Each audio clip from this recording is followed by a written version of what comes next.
dink vanaand aan jou en aan die wilde kus se golwe. Ek dink vanaand aan jou en aan die eindelose strand.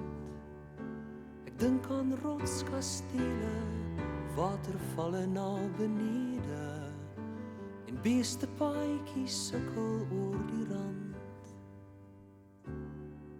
En ek wens dat ek my liedjie vir jou kon sing.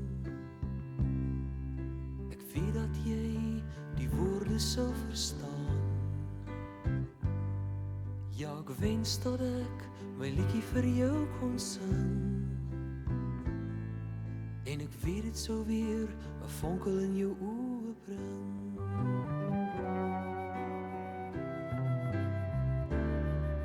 Ek dink vanaand aan jou en aan die visriviervallei. Ek dink vanaand aan jou en aan sy kronkel, kronkel, kronkel. Ek dink aan stroomversnellings, aan die koue winternagte en kampvuurande op die goudgeel sand. En ek wens dat ek my liedjie vir jou kon sing. Ek weet dat jy die woorde sou verstaan. Ja, ek wens dat ek my liedjie vir jou kon sing. En ek weet dit sou weer 'n vonkel in jou oë bring.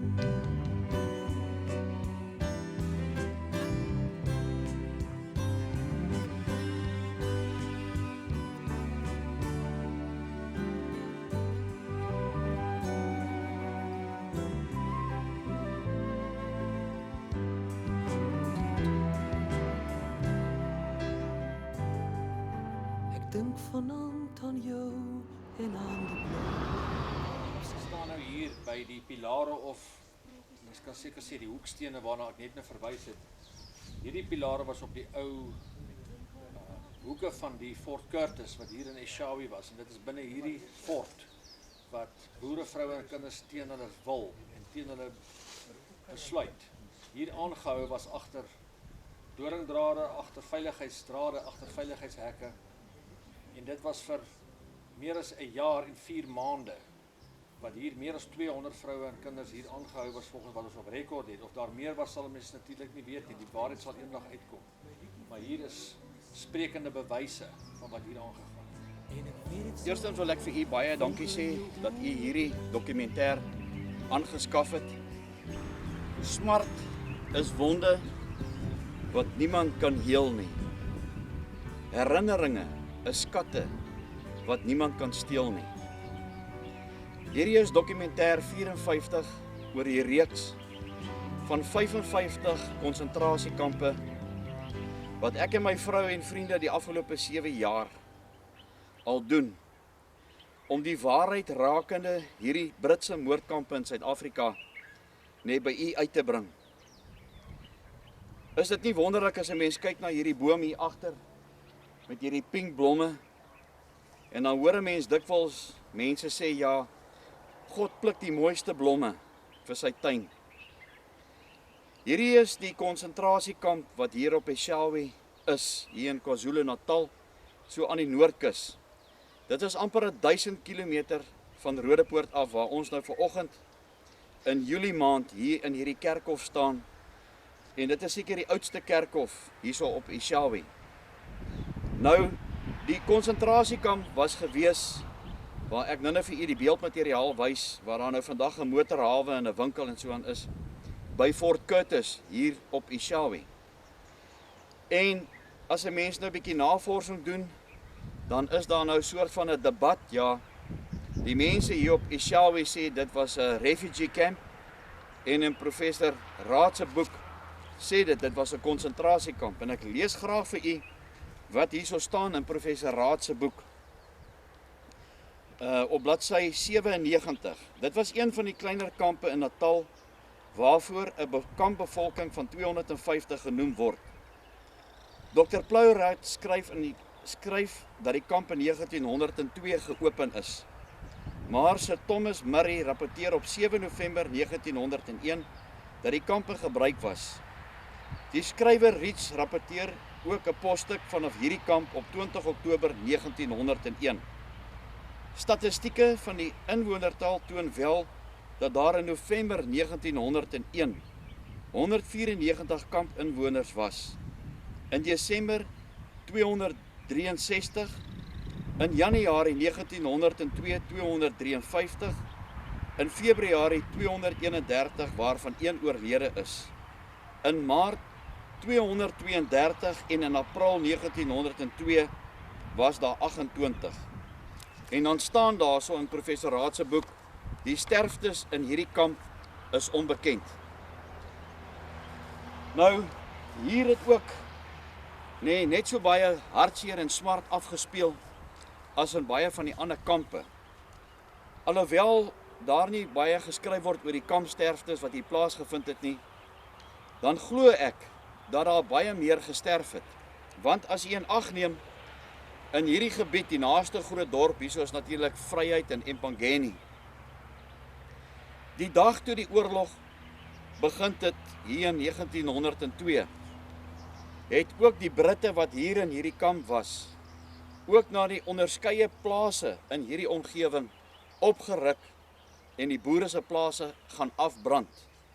Nou of die mense hier op Eshowe dit nie geweet het nie en of hulle dit miskien dalk nie wil erken nie, dit is 'n feit, want ek het 'n boekie bekom hierso by die museum, gaan vir u nou 'n afskrif wys, wat deur Johan Wasserman geskryf is, The Eshowe Concentration and Surrendered Burgers Camp during the Anglo-Boer War 1899 tot 1902.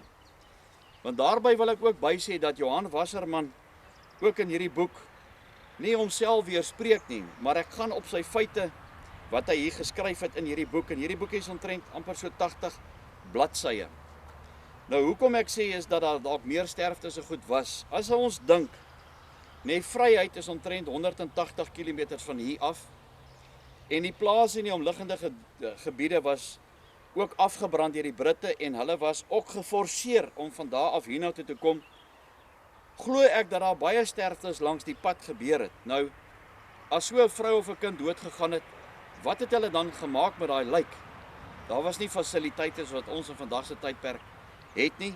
Ek glo dat hulle daar en dan net daar langs die pad begrawe is. Nou, in hierdie kerkhof waar ons op die oomblik staan, is dit seker omtrent so 3-4 km waar die Fort Curtis geleë is. En of 'n mens daai vrouens se kinders se grafte hier in hierdie kerkhof sal kry, hier is nogal redelik baie ou grafte, as jy kyk na hierdie ene. Hierdie oomie is gebore in 1854. En ek sê dikwels baie van my inligting wat ek gekry het is in die ou dorpsbegrafplase. As jy kyk na grafte van sê 1895 sê en tot so 1907, dan was daai mense dalk daar gewees, en van hulle, as daar nou 'n baba gebore was, daar so sê in 1900, was dit waarskynlik dat daai ma en die ouers en die oupas in daai kamp was. Maar dit het ook gebeur dat baie van hulle gedurende daai tydperk dood is in daai kamp en dan begrawe is. En toe die oorlog beëindig is op 31 Mei 1903, het hulle dan na die tyd teruggegaan en dan 'n grafsteen vir die kinders se goed opgesit is. Maar ek wil baie graag uitklaar oor die refugee camp en oor die konsentrasiekamp wat hier was. En ek wil graag vir u lees, en ongelukkig glo ek in elk geval nie aan hulle feite wat hulle hier so is nie, want dit kom uit Encyclopedie Britannica. Nou ja, enigiets wat Brits is, wil ek nie, die Britte oralste waar hulle gekom het in die wêreld, het hulle onmin en moeilikheid en chaos veroorsaak. So ek wil in elk geval nie my feite baseer op hierdie encyclopedie nie. Nou sê dit hierso, according to the Encyclopedia of Britannica, concentration camps are defined as follows. In times of hostility, civilian populations sometimes have been consecrated in camps to prevent them from engaging in guerrilla warfare or providing aid to enemy forces, or simply as means of terrorizing the population into submission. This definition seems appropriate, as during the Anglo-Boer War, an excess of 120,000 Boer non-combatants, mostly women and children, were forcibly cleared off the land into more than 40 concentration camps, including Ishawi. En later in die boek sê hierdie Johan Wasserman dat daar eintlik 126 konsentrasiekampe in Suid-Afrika was. Dit is hulle argument dat die konsentrasiekampe gestig is want boervrou en kinders het nou hierdie boere goed voorsien van inligting wat die kampe goed was. Ek glo dat dit miskien wel 'n feit was, maar dat dit 'n refugee camp was, stem ek definitief nie meer saam nie. My feite is daarop gebaseer. Sê net maar hier breek 'n oorlog in Suid-Afrika uit. En ons mense vlug nou na Mosambiek toe. Wanneer jy dan nou aankom in Mosambiek, is jy 'n vlugteling. Daagliks sien jy op televisie die vlugtelingkampe daar in Irak en ander dele, jy weet van die land. Onder andere Engeland wat nou met so 'n lekker probleem daar aan die kant sit. Daar's dan natuurlik 'n spesiale kamp vir hulle gebou sodat die regering daarom 'n manier van kontrole oor hulle kan hê en daar word hulle voorsien deur middel van tente en kos en mediese hulp. Dit het nie gebeur hier in hierdie Ishawi kamp nie, want in hierdie feitelike boek wat Johan Wasserman geskryf het, sê dit dat die Britse offisiere en die Britte saam met die Zulus gegaan het. Hulle het die Zulus bewapen en dan het hulle by hierdie boere se plase gekom, die plase afgebrand en daai boervrou en kinders was dan geforseer hier na hierdie konsentrasiekamp toe hier op Ishawi. Wat ook vir my verbasend is, ongelukkig sê professor Raad se boek dit nie. Maar hier's 'n bewys hier in die agterkant van hierdie boekie, nee, met name van die boervrou en kinders wat in hierdie kamp teenwoordig was. En as jy alles hierso bymekaar staan, dan sit amper 523 boervrou en kinders wat in hierdie kamp aangehou was. Nou glo vir my, nee, as ek in 'n konsentrasiekamp is, wat sou my eerste gedagte wees? Ek sou wou ontsnap. Want ek wil nie in daai haglike omstandighede wat die Britte my ingedompel het, wil ek bly nie. Maar ek sal liewerste op 'n manier wil ontsnap en dan wegkom van so 'n kamp af. Ek wil nie in my vrye wil in so 'n kamp aangehou word nie. En hierdie kampe was niks minder, soos wat professor Raad se boek sê, as moordkampe geklassifiseer nie. Maar daar's ook baie ander interessante gegevens in hierdie boekie. Met die ontstaan van die kamp. Hierdie kamp was vir die afgelope, wel hulle sê vir 55 dae was die kamp hier gewees. Nou in baie van die kampe, en ek glo dit het hier ook gebeur, nadat die oorlog geëindig was in 1902, waar sou daai boervrou en kinders dan heen gegaan het as hulle plase afgebrand was? Hulle het maar geen ander keuse gehad nie, want ek meen, hulle mans was op kommando gewees. So hulle moes agtergebly het in hierdie konsentrasiekampe. En dit het baie keer gebeur dat van die joiners, met ander woorde, die mense van die boerevolk wat oorgeloop het na die Britte toe, het hulle dan op 'n manier huisvesting gegee. En hulle was dan, jy weet, geklassifiseer en daai terme grief my tot vandag toe. Hulle was genoem of hulle het bekend gestaan as bywoners in hierdie plase waar hulle natuurlik nou gebly het. In hierdie boekie oor die Ishawi refugee camp volgens hierdie skrif van Johan Wasserman, ek wil dit graag vir u lees en dit is nou ongelukkig in Engels. The Ishawi concentration camp segment in total housed 24 families consisting of 91 individuals. The concentration camp segment therefore comprised only 17% of the total number of people. Ek het nou gesê het was 524, maar hierso staan 534 that passed through the Ishawi concentration and surrendered burger camp. The captured people, apart from Katerina Delport and a 3-year-old daughter, spent more than 50 days in the Ishawi before they were dispatched to Meerbank concentration camp in Durban. The transfer to Meerbank took place on the 27th of January 1902, where 64 were dispatched, and on 12 February 1902, when 26 was also sent to Meerbank. Nou, wonder ek waarom is hierdie mense dan na die Meerbank konsentrasiekamp toegestuur in Durban. Durban, nee, die Meerbank konsentrasiekamp op Durban was die grootste konsentrasiekamp in die Anglo-Boereoorlog. Daar was 8600 vrouens en kinders in daai kamp gewees. Dan het Meerbank nog bestaan uit ander 3 konsentrasiekampe, naamlik Isipingo, Wentworth en Jacobs. Die getal vrouens en kinders wat in daai omgewing dan nou gehuisves was dan of naaste by 30.000. En Jacobs, Isipingo en Wentworth was loopafstand van Meerbank gewees. En Meerbank het sy eie spoorwegstasie gehad. Nou baie van daai vrouens en kinders was van oralste in die land aangebring soontoe. En ek het dit al in die volksrus, of nie ek nie, maar oorlede Gert van die Westhuizen het dit genoem, dat wanneer die trein by Volksrus aangekom het, dan het die Britte daai trein vir 3 of 4 dae vasgehou, om te kyk hoeveel vrouens en kinders sterf daarso, voordat hulle die trein verder gestuur het na Meerbank of na die ander kampe toe. Maar die feit bly staan, om vandag hierso te staan, is nou amper somer, en as 'n mens hierdie pragtige bos bome hier agter sien, nee, dan kan 'n mens nie besef nie, weet wat het daai vrouens en kinders in hierdie konsentrasiekampe meegemaak. Hulle was op die mees barbaarse wyse, en ek glo dit het ook hier plaasgevind, want die Britte sou alles net mooi wil skryf, soos wat hulle genoem het, met verskeie foto's en goed, waar hulle die boervrou en die kinders mooi aangetrek het, en dan by 'n tafeltjie gesit het met 'n teepot, en dan gesê het, ja, maar jy weet, kyk hoe mooi kyk ons na hierdie vrouens en kinders. Ek wil vir u sê, en vra, wanneer u weer na so 'n foto kyk, uit die Anglo-Boereoorlog uit, nee, waar hierdie vrou en die kinders daar is, kyk net na hulle gesigte, kyk net na daai absolute verbasing, hartseer, nee, wat in daai vrouens en kinders se gesig uitgedruk word.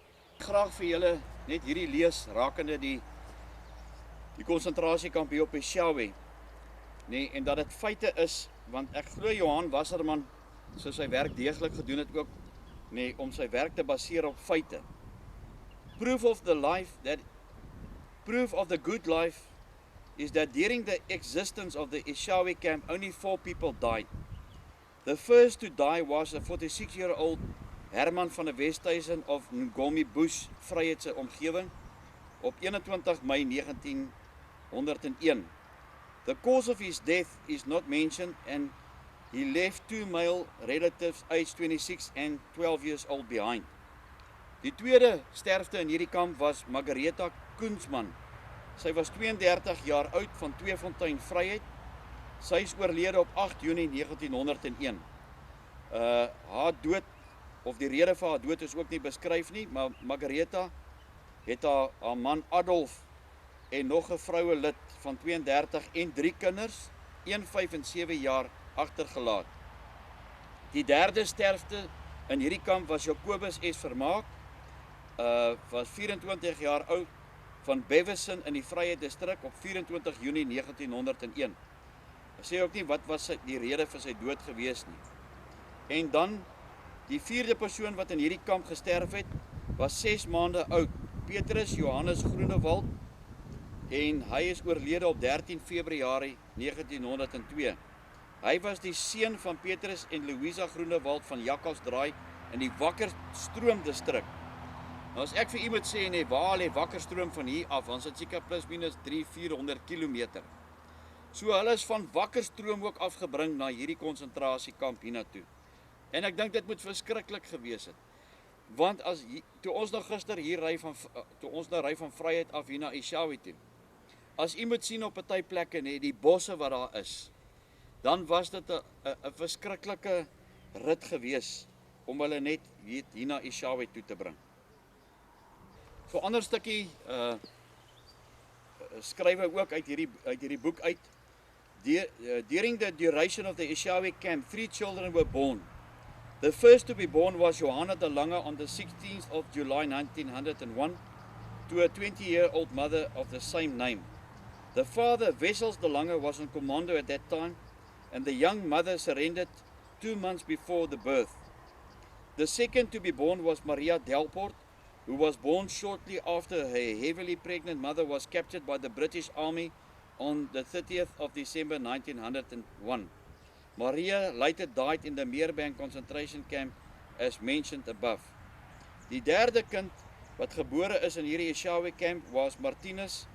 Hy was op die 13de Maart 1902 op die toe die surrendered burgers Lodewyk en Elisabeth die Jager of Lisbon in die Vryheid distrik. Nou hierdie is dokumentêr nommer 54 van die 55 bevestigde boervrou en kinder konsentrasiekampe wat daar was in Suid-Afrika. En dit is 'n feit, elke jaar as 'n mens televisie kyk, veral baie op CNN en op Sky News, dan word daar 'n verskriklike groot ding gedoen oor die konsentrasiekampe in Duitsland en hoe die Duitsers verag word oor die sogenaamde moorde wat hulle gedoen het op die Jode gedurende die Tweede Wêreldoorlog.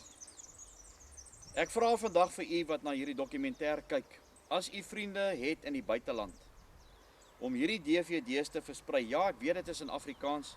Ons is besig om baie van hierdie DVD's 'n Engelse titel onder te skryf, wat ek vertel en wat werklik in hierdie moordkampe van die Britte gebeur het.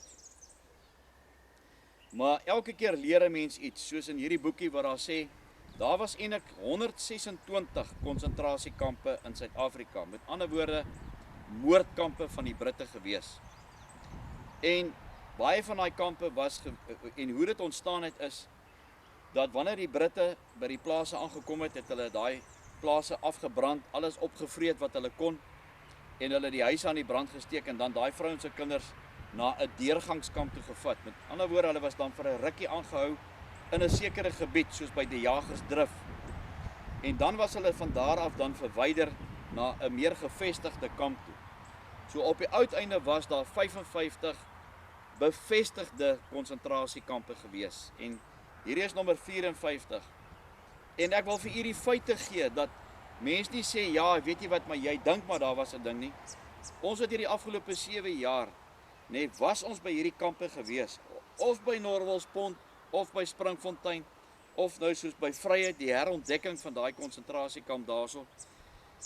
En dan die bewyse van die grafte. Ja, dit is so, as 'n mens kyk in hierdie ou kerkhof hierso op die Eshowe, ons weet nie of hierso van daai vrouens se kinders wat dood is in hierdie kamp, daar kan dalk baie meer wees, wel hier begrawe is nie. As ek nou vir u die materiaal wys van waar die Fort Curtis nou was. Met die jare wat daarna gevolg het, het hulle dorpsbeplanning en dorpsontwikkeling gedoen. En baie keer, en as hulle dit wel gedoen het, en mens kan rekords kry, en u wat na die DVD kyk, wat dalk daarmee kan help, of enige andere inligting rakende hierdie kamp, kan ons hierdie hele dokumentêr net aanpas. Maar dit mag dalk wees dat daai beendere daar opgegrou is en weer herbegrawe is. As 'n mens kyk net, hier en daar is daar rame. Hier het die mos ook as gevolg van die kus of die see wat naby is, het baie van die grafstene is hulle toe van die mos. Maar wat dit ook al sê, dat hulle dalk hierso begrawe is. En ons hoop en vertrou dat u vir ons dalk meer inligting kan gee oor dit. Maar die feit bly staan dat hierso wel 'n konsentrasiekamp was in Eshowe, is 'n feit soos 'n koei. En ek stem nie saam dat hulle praat van 'n refugee camp nie. Die boere het nie uit hulle eie uit hiernatoe gekom en toe besluit, hoor jy, hulle gaan nou hier by die Britte bly nie. Want in hierdie boekie, en ek sal vir u die bladsy wys, daar word dit weer bevestig, dat die Britse soldate saam met baie gewapende Zulus na die plase toe gegaan het, die plase af gaan brand het, en daai vrouens se kinders teen hulle wil, hulle hiernatoe gebring het. En daarom doen ek 'n beroep, ook op u, indien daar 'n konsentrasiekamp in u dorp is, om dit asseblief te gaan probeer netjies hou, die gras te sny, blomme te plant, en elke jaar, op die 16de Junie, dat u 'n gedenkdag daar sal hou. Ek tree ook op as spreker, om vir u baie meer detail te vertel, want daar is net te veel om te vertel, want elke kamp het sy eie meriete, en daar het sekere goed in sekere kampe gebeur. Maar die hele reeks is beskikbaar van hierdie konsentrasiekampe. Ek sal my e-posadres op die einde van hierdie dokumentêr los. U kan vir my dalk net 'n e-pos stuur of my kontak en ek stuur vir u 'n lys. Maar ook wil ek vir die borge sê baie dankie vir oom Piet Botha en vir oom Lukas Fiek. Ek gaan 'n bietjie later met hulle praat dat hulle ook hulle insaag gee raak in hierdie kampe. Ek dink hulle het nou 'n beter idee van waaroor dit gaan. En ons kan hierdie goed net doen deur middel van die geld wat ons kan deur die verkope van hierdie dokumentêre DVD's om vir u die waarheid te wys, of deur donasies, of deur mense soos u of ander persone wat 'n passie het vir ons volk se geskiedenis, sodat ons die waarheid rakende hierdie moordkampe by u kan kry.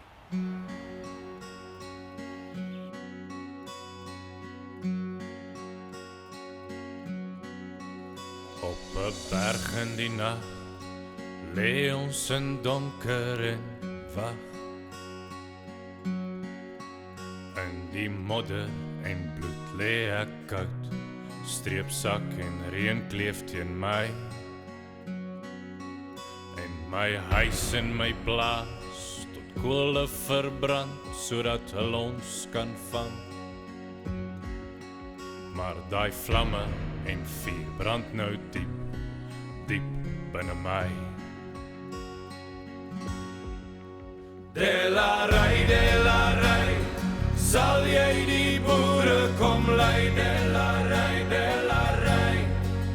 generaal, soos een man sal ons om jou val, generaal Delarai. Oor die kakies wat lag, 'n handjie van ons teen 'n hele groot mag. En die kranse lê hier teen ons rug, hulle dink dis verby. Maar die hart van 'n boer lê dieper en wyer, hulle gaan dit nog sien.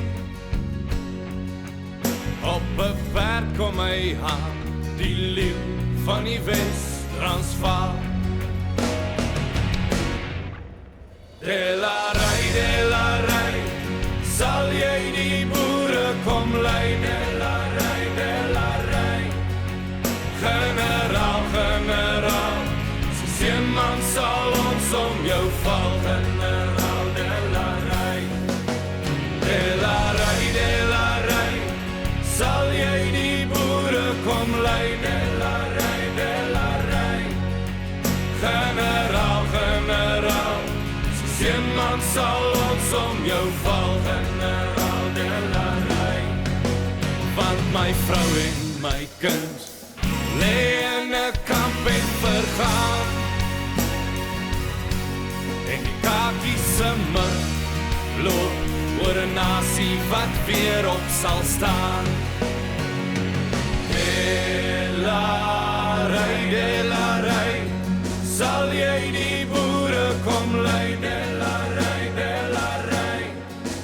generaal, soos een man sal ons om jou val, generaal Delarai. Delarai, sal jy die boere kom lei? Delarai, generaal, soos een man sal ons om jou val, generaal Delarai. Generaal, sal jy die boere kom haal?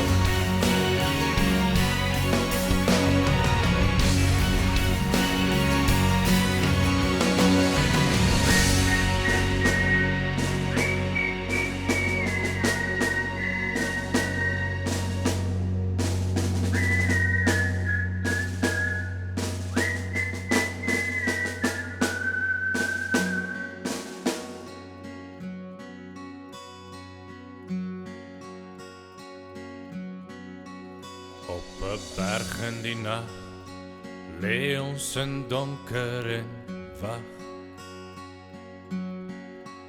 In die modder en bloed lê ek koud, streepsak en reën kleef teen my.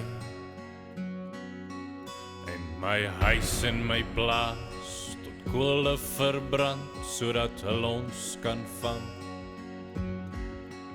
Maar daai vlamme en vuur brand nou diep, diep binne my. Delarai, sal jy die boere kom lei? Delarai, generaal, soos een man sal ons om jou val. Generaal Delarai, oor die kakies wat lag, 'n handjie van ons teen 'n hele groot mag. En die kranse lê hier teen ons rug, hulle dink dis verby. Maar die hart van 'n boer lê dieper en wyer, hulle gaan dit nog sien. Op 'n perd kom hy aan, die leeu van die Wes-Transvaal. Delarai, sal jy die boere kom lei? Delarai. Naam is Jacobus, of beter bekend as Atlas Vermaak, van Germiston omgewing. My belangstelling in die Anglo-Boereoorlog dateer of het ontstaan as gevolg van my studies oor die familieregisters en die periode van 1820 tot 1900. Is daar bitter min records van, behalwe as jy argiewe toe gaan. En sodra mense in die argiewe gaan rondkrap, dan sien jy goed wat jy vroeger nooit sou sien nie. Soos byvoorbeeld inligting oor die verskillende oorloë, die mense, hulle maniere van dinge doen en wat gebeur het en hoe dit hulle geaffekteer het. En dis waar die konsentrasiekampe nou so uitstaan, want dit was 'n baie seerpunt in ons familie, veral ons ou volkie, die arme vrouens en kinders wat daar moes ly, onnodig, as gevolg van mense wat gierig was. So, dit is baie interessant, ons is nou op Eshowe, ons is nou besig om te kyk na die laaste paar konsentrasiekampe, en Rudy het nou al sover omtrent almal klaargemaak en hulle is almal beskikbaar en dit is fantasties om saam met hom en by hom te wees. En ek dink dis die moeite werd om 'n bietjie te kyk na daai inligting. Dit sluit baie van ons geskiedenis in en ons ou voorouers. Ek is Lucas Fik, ek is van Boksburg, Gauteng, en ek is hier saam met Rudy op sy navorsings trippies wat hy doen en ondersoek wat hy doen as gevolg van die konsentrasiekamp nalatenskap wat van ons verloor gegaan het sover. Ek en hy het ontmoet op 'n snaakse manier, maar ek is dankbaar daarvoor. Ek was eintlik op soek na iemand vir die Ossewa brandwag wat 'n doktoraat oor dit gedoen het en toe kom ek by Rudy uit. En so het ons gekom en het ek gesien dat hy elke konsentrasiekamp in Suid-Afrika opgesoek het en probeer rekord hou van dit. Dit is alles vir ons nageslag. Ek dink dit is baie belangrik dat dit net nie verlore gaan nie. Almal gaan nie daarna kyk op belangstel daarin nie. Ons ken die storie van ons kinders, maar dit is ons elkeen se plig om hulle daarop te laat let dat waar hulle vandaan kom en wat hulle voorouers deurgegaan het. Ek het van Bloedrivier af tot hier by Vryheid en konsentrasiekampe besoek en hier aan Eshowe, waar ons tans is en wat 'n ondervinding. Groot werk, harde werk en ek kan net vir Rudy sê baie sterkte, bou so voort of doen so voort en ek hoop dit kan vir die nageslag baie beteken. As ons dink aan die vrouens, ma's en kinders wat gesterf het.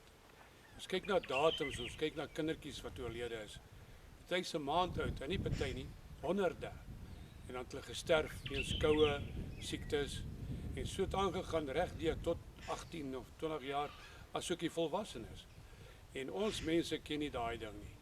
Vir my was dit regtig nou, kan ek maar sê, eye-opener gewees, want ons hoor en sien en lees Ons het nie idee hoeveel nie, ons het nie idee hoe nie. Die toestande het ons nog minder van 'n idee.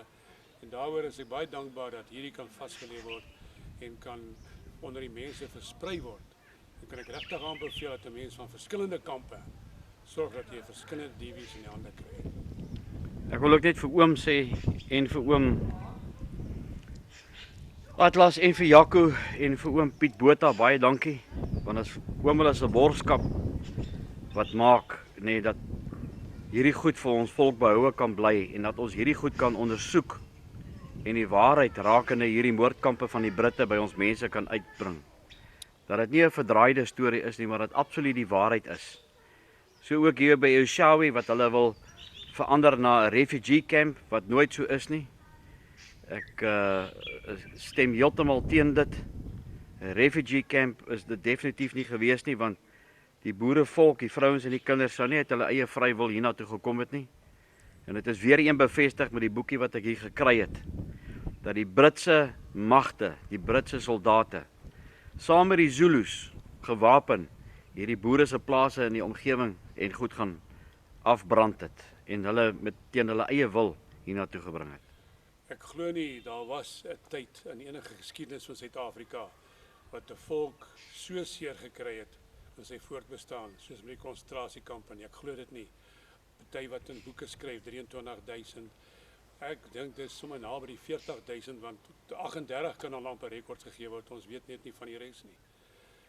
As ons kyk die maniere waarvan hulle ontslaag geraak is, die afgestorven is of begrawe of in 'n gat gegooi is, ek kan net sê dit maak jou regtig hartseer. En dis hoe ek ook voel. En Rudy, baie dankie. Dit was 'n groot plesier vir my. Goeiemôre. My naam is Jaco Diedericks. Ek is van Kreeusdorp omgewing. Ek het so 'n paar jaar gelede ek met Rudy Rousseau bevriend geraak. En toe ontdek dat hy met 'n baie besonderse projek besig is en dit is onder meer die ondersoek en navorsing rondom die dood van die vrouens en kinders in die konsentrasiekampe. Ek het dit baie interessant gevind om aanvanklik net na hom te luister.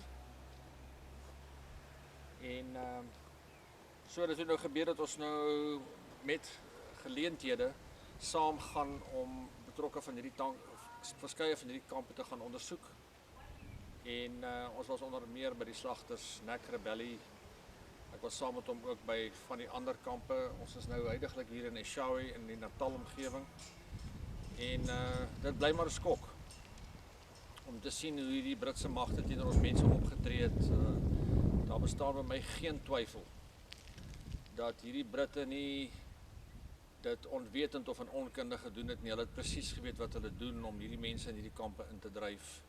As jy kyk hoe hulle te min proviant gehad het, hoe die rantsoene gesny was, hoe daar siektes in die kampe was, hoe daar net ellende en dood was van onder in die Kaap tot bo in die noorde van Transvaal. Hier by Eshowe is dit maar weer dieselfde. Hier het ook maar hartseer sy hoogtyd gehad. En op hierdie geskiedkundige terrein waar ons hier staan, is daar onder andere van die hoekstene van die een kamp van Eshowe wat nog hier agter gebly het. En mens wonder waar baie van ons volksgenote begrawe is, want ons het met ons omswervinge agtergekom dat jy kom wel op grafte af en bewyse van volksgenote wat gesterf het, maar daar is baie gevalle waar 'n mens nie met sekerheid kan sê waar is ons volksgenote begrawe nie. Dit is 'n hartseer verhaal, dit is 'n deel van ons geskiedenis wat eintlik herskrywe moet word sodat die feite in die lig kan kom en dat ons volk die waarheid kan kry. Ek sê vir Rudy dankie vir die geleentheid dat ek weer saam met hom op een van hierdie sendings kan wees en ja, dit is nie net 'n skok nie, dit is ook baie interessant. Dit leer ons omtrent ons herkoms en dit vertel ons baie omtrent ons volk.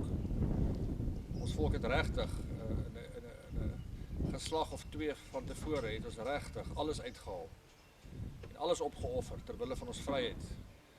En mens wonder net of daardie selfde strewe, daardie selfde erns ook weer ons volk gevind sal word in die geslagte wat kom. Want indien dit so kan wees, dan sal ons weer hoop kan hê om ons vryheid terug te kry.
baie keer by myself en veral hier by Eshowe, nee, het ek net gedink, as ek net 'n bewys kan kry, nee, om vir u daar by die huis te wys, dat hier wel 'n konsentrasiekamp was, want daar's bitter min bewyse, daar is nie eers bewyse daar by die ou kerkhof nie.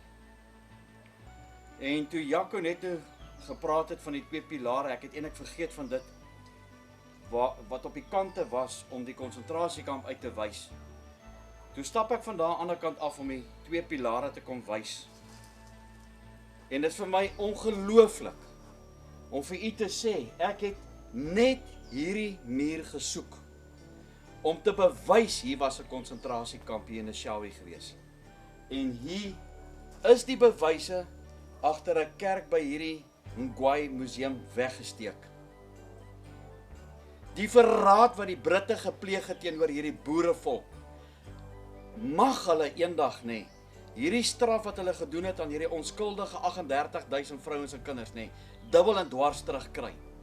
Hierso staan: in memory of the 48,000 horses and mules killed and wounded during the Anglo-Boer War, in a course of which they knew nothing. Net so het die Britte die grootste verraad kom pleeg teen hierdie boerevolk hier in Suid-Afrika toe hulle goud en diamante kom ontdek het. Net so onskuldig soos wat daai diere was, was daai 38.000 boervrou en kinders in hierdie moordkampe van hulle vermoor. Daar is maar geen manier nie. En dankie professor AWG Raad, as jy ooit enig na hierdie DVD kyk. Dit is jou inspirasie, die opdrag wat aan my gegee was, om die bewyse te soek van hierdie moordkampe van die Britte. Hier is dit weggesteek. Dit is maar tragies dat die kurator van hierdie plek, ook nie of hy wou nie weet nie of ook nie geweet het van hierdie gedenkmuur hier agter wat weggesteek is. Want as jy hierdie plek besoek dan stap jy hierdie hele oefening by. Maar dankie ook vir oom Lukas, oom Atlas, Jaco, dit is net vir my fantasties. Net toe ek die sien met die bewyse van die konsentrasiekamp wat hier was in Suid-Afrika. Dit laat 'n boer se hart warm klop. Oom, Lees dit 480.000 perde. nou maar ek het gesê 480.000 perd. Wel, hierso staan ter nagedagtes aan die 480.000 perde, donkies wat gedood is gedurende die Anglo-Boereoorlog. En hulle sou nie gedood gewees het, as die Britte nie hulle voete in hierdie land kom sit het met die verraad wat hulle hier kom pleeg het nie. As 'n mens gou dink, ek het gesien een boekie ook daar, die boekie oor hierdie Eshowe konsentrasiekamp, waar hulle gepraat het van die pas. Die paswet was deur die Britte ingestel in Suid-Afrika. Daai tannie of oom of dogter wat hierdie konsentrasiekamp wil verlaat het, mag dit nie verlaat het as die Britse offisier nie vir haar paswet gegee het nie. En toe word dit net so oorgedra. Ons ouens wat in die weermag was, het ook 'n pas gekry. En as jy op 'n naweekpasse goed gegaan het. Maar toe word dit omgedraai en gesê, ja, alles wat verkeerd gaan in hierdie land is die boer se skuld. Wat die grootste leuen is. Die boere van daai tyd wat teen die Britte kom veg het niks geweet van 'n pas nie. Hy was 'n boer gewees. Die Britte het hierdie verraad in hierdie land ingebring. En mag hulle gestraf word, vir dit wat hulle hier aangedoen het. Dit wat hulle die boere, vrouens en kinders in hierdie land aangedoen het. Waarvan 22.050 kinders gesterf het. Boerekinders onder die ouderdom van 15 jaar. Lukas, kyk nou hierso. Kyk wat staan hier. Waar wil jy nou meer inligting hê as dit? Jy, ek het eintlik so groot knop in my keel as jy dink, ons praat weke lank en 3 dae aan mekaar op ons toer, op soek na hierdie plek, niemand in hierdie hele dorp, nadat ons 'n kurator gevra het, is daar so iets op hierdie hele perseel van jou monument? Dat hy sê, nee, hy is kurator hier en hy is nie bewus van so iets nie. Ja. Dit kom nou herinner van hierdie storie, toe staan in Happy Bubbles en duidelik van by, maar net instruksies van bo af gekry. Moenie praat nie, moenie niks. Hier is dit weggesteek agter 'n bos bome. Dit wys net vir jou in hierdie nuwe Suid-Afrika word die feite omtrent die geskiedenis moetswillig toegesmeer en die Afrikaner het 'n aandeel daarin omdat dit vir my lyk of hulle nog steeds na die trom van die Britse kom ons sê opperheersers dans. Ja, die Asof hulle empire. nog steeds die koningin in Engeland wil tevrede stel en tot en met vandag die Britse regering of die koningin van Engeland nog nooit om verskoning gevra vir die misdade wat hulle gepleeg het teenoor ons volk nie. Hier by Eshowe, hier is 'n gedenkplaat wat duidelik wys dat hierdie maar net een van vele kampe was waar ons volk se kinders en vroue onnodig vermoor was ter wille van goud en ter wille van diamante. Die hebsug het maar net nog nooit 'n einde gehad, soos wat dit van Engeland af oorgevloei het hiernatoe en natuurlik ook onder die inspirasie van die Joodse bankiers wat geld beskikbaar gestel het vir hierdie tommies om hier te kom veg, om boere, vrouens en kinders te kom te vermoord ter wille van geld nie. Maar jy weet Jaco wat vir my nou die seerste maak, is die feit dat hulle nou hier 'n gedenksteen opsit vir 480.000 Perde, en muile, donkies, donkies. Ja. maar hulle noem niks van die arme mense nie. En die mense is deur hulle verwaarloos terwyl die arme diere deur die omstandighede en die omgewing daaronder moes ly en deur siektes. Ek wil by dit las as jy dink, hoe is die gelyne uit die punt toe? Ons het 2 klippe kom afneem, dis al wat ons gewys is. Presies. Vir die grens van hierdie fort ensovoorts. En hier in Rudy het gebly vas staan en gesoek. En ek is hoendervleis hier waar ek staan, ek dink hoe hy gelei is na hierdie ding toe wat jy nêrens, jy kan hom nie sien nie. En dis net 2 bome ver. Hier is die bewys, terwyl niemand in die dorp ons kan sê, mense, daar is darm 'n gedenkteken nie. Ja. Vir maas, Ek is bly dat die goed op film vasgelê word, want as die goed ooit in die toekoms deur verweer of deur moetswillige beskadiging verwyder is, dan is dit ten minste op film Op vas. film vas, dan het ons bewyse dat dit bestaan. Ja. dus ter herdenking van hierdie mense. Dankie Rudy dat jy volgehou het en vasgestaan En het. dat ons met trots kan sê dankie. En ons is bly om te weet wie en wat ons is. Ja. Hoeveel keer het ons nie net hier rondgestaan en geloop nie. En jy kon dit nie sien nie. Kon dit nie sien nie. Hier is weggesteek. Ja. Maar die waarheid sal uitkom. Ja. Die waarheid sal Wel uitkom. hier by sit En hulle Dit het is nie nou nog bewys deur en deur. hierdie sterfgeval is nog nie bygelas dis niks by by- wat ons van rekord het. Hier kan 'n paar, ek wil 1000, 2000 wees. Presies. Maar dit sal nog kom. Kom ons gaan verder.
My Sarie Marais is so ver van my hart, maar ek hoop om haar weer te sien.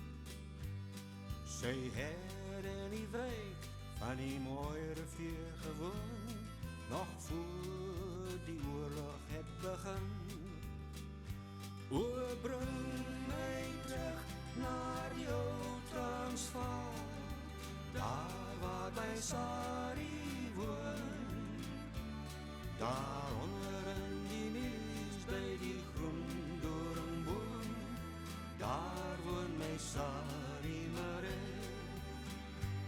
My Sarie Marais is so far from my heart, I'm hoping to see her again. She lived very close to where the Moy River flows, long before the war began. Oh, bring me back to the old Transvaal, that's where my Sarie stays. So 10 kilometer voor Greytown is hierdie pragtige bordjie van Sarie Marais. En is dit nou nie snaaks dat ons nou op pad is om die Mooi Rivier se konsentrasiekamp te gaan afneem? En toe 'n mens dit sien, dan kom daai baie bekende liedjie van ou Sarie Marais vorendag daar onder by die Mooi Rivier. En dit is Sarie Marais se graf. Dit is maar eintlik baie hartseer. Hierdie plaasboer wat hier bly, hy kan nie vir my sê dat hy net 'n bietjie tyd kan spandeer om hierdie plek weer menswaardig te maak. Dis is tog deel van ons mense hierdie. Wat hulle ook al gedoen het, die goeie en die slegte, dit sal mens nie weet nie, maar daai bekende liedjie van ou Sarie Marais. En ja, miskien het haar kerel of haar man gaan veg teen die Zulus of wie ook al in hierdie omgewing gebly het. En die hartseer wat sy moes beleef het, dat hy nooit teruggekom het nie. En daar onder by die wijk, by die Mooi Rivier se boom, daar lê my Sarie Marais. Nou of hier dalk 'n Mooi Rivier hier geloop het vandag, as hierdie black wattlebome nie hier was nie, dit sal 'n mens seker nou nie weet nie. Maar kom ons gee ook maar eer vir haar, sy was seker 'n baie besonderse vrou. En daai spreekwoord wat sê, ja, agter elke groot man staan 'n vrou. Dis regtig die waarheid. En nou Sarie, na al die jare is dit vir ons 'n voorreg, vir my, Jaco, oom Atlas, oom Lukas. Mens hoor altyd van die Sarie Marais. Maar kom ons sit hierdie besonderse liedjie van ou Sarie Marais net weer tot ere, jy weet, van jou hierin. As daar iemand is wat vir ons 'n bietjie meer lig kan werp oor ou Sarie, ja, jy weet, laat weet ons. Dit is so besonder. Ons het so 'n ongelooflike erfenis, hierdie boerevolk van ons. Maar dit is tragies, nê? As 'n mens sien hoe lyk hierdie grafte en goed, so verwaarloos. Mens doen al die moeite, jy ry daar van bo af nie, en dan moet jy nou hierdie hartseer oomblik hierso kry. Eendag wanneer ek dalk weer hier verbykom, ek sal 'n hark bring en hark net hierdie plek weer bietjie skoon. En maak dit weer menswaardig. Mens weet nie, lê kinders ook hier begrawe. As jy kyk na die grafte 1810, dis dan ook nie van vandag af nie. Hoe is dit haar ma? Het lyk of dit haar ma is. 30 jaar ouer. Dankie Tannie, en dankie ou Sarie vir daai mooi herinnering met daai besonderse liedjie, ou Sarie Marais.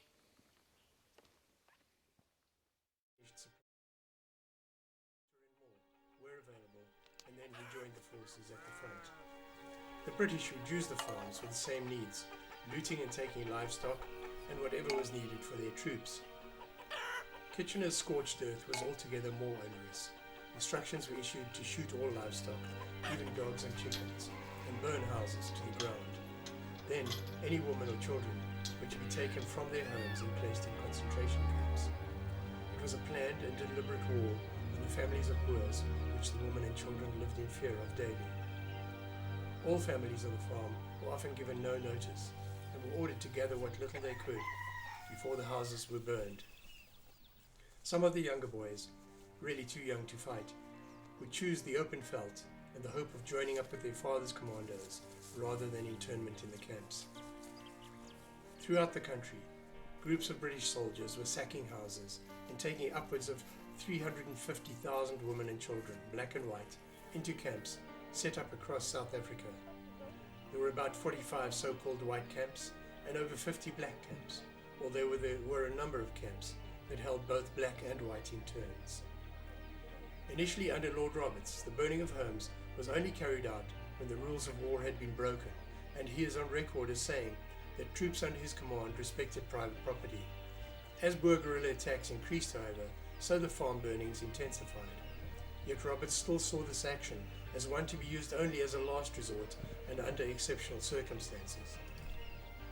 He issued orders to this effect, stating that no farm is to be burned except for an act of treachery, or when troops have been fired on from the premises, or as punishment for the breaking of railway or telegraph lines, or when they had been used as bases for raids, and then only with the direct consent of the general officer commanding, which is to be given in writing. The mere fact of a burgher being absent on commando is on no account to be used as a reason for burning the house. All cattle, wagons and foodstuffs are to be removed from all farms. If that is found to be impossible, they are to be destroyed whether the owner is present or not. With Major General Lord Kitchener taking over from Roberts in late November 1900, these orders changed. Under Kitchener, farm burnings and relocation of families to concentration camps was systematic and planned destruction, often seen as in contravention of the Hague Regulations Treaty governing conduct of the war. The women were told to take only what they could carry, and their homes were looted, vandalized and torched in front of them and their children.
The burning was relentless, and even the huts of black farmers or labourers were set aflame.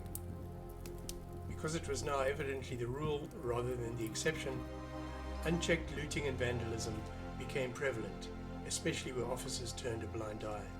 The women and children, and sometimes old men or teenage boys, and some non-competent men, were then herded to rail stations and transport centres for removal to the camps. The luckier ones had wagons to transport their families and some possessions. Others were simply marched by road to the nearest rail depot.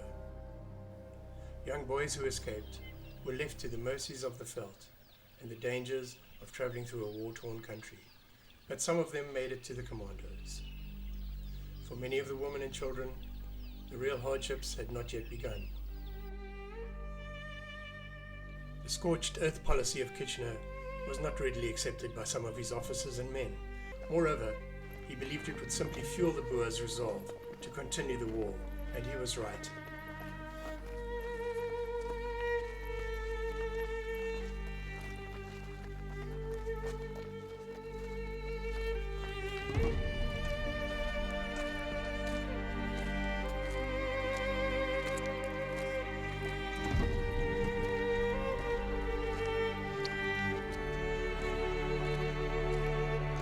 even some of the more senior general staff.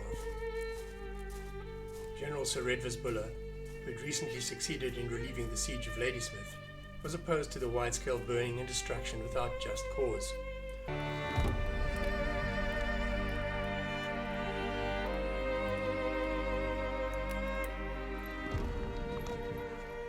Over 60,000 camp inmates would die during the 2-year period that the camps existed, with these numbers split almost equally between black and white camp interns.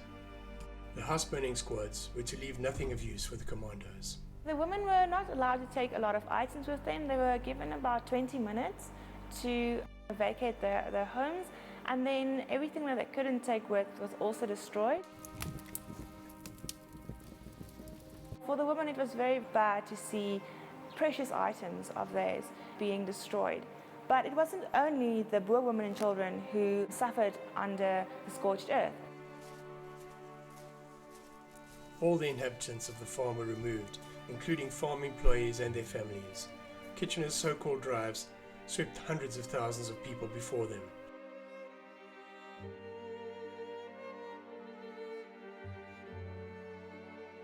Black people living in the homesteads were also suffering because whenever the British Army came to their houses or homes, they would burn it. They would also kill all their cattle and burn all their crops because they were very, very scared that they would help the Boers. The reason for the scorched earth was to starve the Boers out in the veld. So the British tried to cut off all the help that the Boers might receive from either the Boer women and children or the black people living in their kraals. This is Lizzie van Zyl. She was about 7 years old and she was in one of the white concentration camps. She was starving because the amount of food that her family received was not enough to keep them all alive. Her father was a diehard or a bittereinder. Bittereinders, those who would fight to the bitter end, were the Boer commandos who continued with guerrilla warfare. The British started to halve the rations of the families of the bittereinders, or the diehards, to try and get the men to stop fighting and surrender. Lizzie was lying in the hospital where a mother was only allowed to visit her 2 times a week. And another lady heard her crying, Miss Botha, and she decided to go and see what was wrong. When she got to the child, one of the nurses told her to leave the child alone because she's a nuisance. Lack of nutrition was a significant cause of death. But help was on the way from England. A British lady, Emily Hobhouse, came to South Africa after she heard about the concentration camps, and she brought with her a lot of food and clothing and money that was donated by the people in Britain. She visited the camps that she was allowed to visit. In one of those camps, she found Lizzie, and she asked for the photo to be taken so that she can go back home to show the British public what was really happening in the concentration camps in South Africa. She knew that Lizzie was going to die, and she knew that Lizzie was going to die alone. So she borrowed a doll from another little girl and gave it to Lizzie and placed it in her arms so that Lizzie wouldn't be alone when she died. When the photos did come out, the British press would spin it to say that it is the Boer women who couldn't look after their children and that they were starving their children. She did go to government and talked about what she experienced because she did reports and interviews with the women in the camps, and then the Fawcett Commission was sent to the camps to go and see if they did find the same atrocities that Emily did. They did, and because of Emily, the conditions in the camps did get better after her visits. Unfortunately, by that time, a lot of women and children did already die. Because of her efforts, Emily was labelled a traitor in her own country, and even Lord Kitchener spoke about her as that bloody woman. The Women's Monument at the Anglo-Boer War Museum in Bloemfontein is in remembrance of the 26,370 who died in the camps, as well as the other women who endured the war. It's very well known that there was white concentration camps, but only recently it has come to light that there were also black concentration camps and also mixed concentration camps of white and black women. There were about 65 black concentration camps, and they were usually found near the railways, which meant cheap labour for the British government. Also, the women and children who were in the black concentration camps had very difficult circumstances to overcome. They weren't given any shelter, they weren't given any medical care, they were given very, very bad rations, and it was also very difficult for them because a lot of the time the British would tell, especially the men, you had a choice. Either you fight on the side of the British and we will look after your family, or if you don't, then they'll have to look after themselves. And because of that, a humanitarian disaster happened where about 24,000 black women and children died in these camps.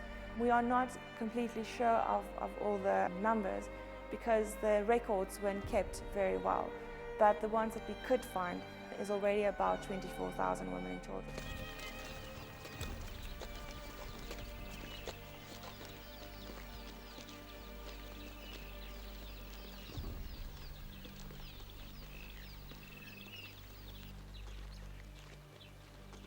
There were about 49 white camps and about 65 black camps. The conditions in the black camps were worse than the conditions in the white camps, but also because there was no military law on how to deal with civilians, there was no laws that the British had to follow, in contrast with the prisoners of war, who had specific rules how your treatment had to be conducted. So the women were taken from their farms to the nearest concentration camp on open cattle trucks. Usually the trucks were very filthy and the women had no way of giving their children food or water. Then when they got to the concentration camp, they would be placed in a tent. Usually it was very tight, you couldn't really lie down. There wasn't any sails underneath, so they would be directly on the ground. Also, the chance of having a bed was very, very low. You would usually just sleep on the ground. Then the camps differed in the sense from the Transvaal and the Free State. The Transvaal camps had barbed wire. The Free State camps had these white rocks that you see in the scale model. Illnesses spread very, very quickly in these camps. The reasons for this was the very, very bad hygienic conditions. Now, in all the camps, the conditions weren't the same. There were camps that were better and there were camps that were worse. It depended also a lot on who the camp commander was.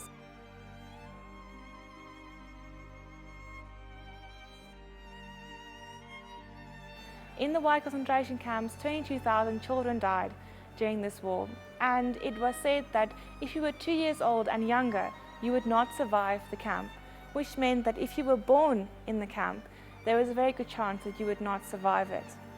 There were medical tents, but the women didn't really trust the doctors. First of all, they couldn't understand them always, and second of all, the methods used by the women, the so-called boererate or traditional medicine, was seen as barbaric by the English doctors. And of course the women, on the other hand, didn't really know doctors because living on a farm, seeing a doctor wasn't something that would have happened very often. They also thought sometimes that the medicine was killing their children because that's what it seemed to them. The medicine was given to the child and the child would die soon after. The mothers were also only allowed to visit their sick or dying children 2 times a week in the hospitals, which meant a lot of children might have died alone without their mothers. While there are enough examples of the atrocities perpetrated on civilians by the army, there are those too which reveal acts of human kindness and compassion. Nita Meyer was the sister-in-law to Lucas Meyer, who was the president of the Nuwe Republiek, what we now know as the area of Vryheid. And during the war, of course, once they started the policy of clearing women and children off the farms and sending them to concentration camps, so that there was no longer that support base for the Boer commandos, there was no food base, there was no person able to pass on information to them. She decided that she did not want to go into a concentration camp, and so she took her daughters and she went and hid in the hills. But it was a very rough life. Bitterly cold in winter, scorching hot in summer, terrible winds, and of course nothing to eat. And one particular day, she decided that she would take a chance and go down to the farmhouse and see if there was by any chance anything left in the land or anything that they could scrounge. And she was in the farmhouse with both her daughters when a British patrol came up to the farmhouse. But interestingly enough, led by a British doctor. And she opened the door when they stepped onto the veranda and begged him, please, not to send her and her daughters off to the concentration camp. And he agreed. And so we had that story. We have her handwritten diary all in High Dutch. must have been 2 or 3 years later, we got another diary. We were presented with a copy of a diary. And he went up to a farmhouse, and here was a woman with her 2 daughters clinging to her skirts, emaciated, obviously extremely hungry. And he said, you have to be taken off to the camp. And she begged him not to go into the camp. And he gave them what food and what medicines he had available, and they went back into the hills. And there, so from 2 sides, you had the same story. I mean, the chances of something like that happening and getting both those diaries in this museum is absolutely amazing.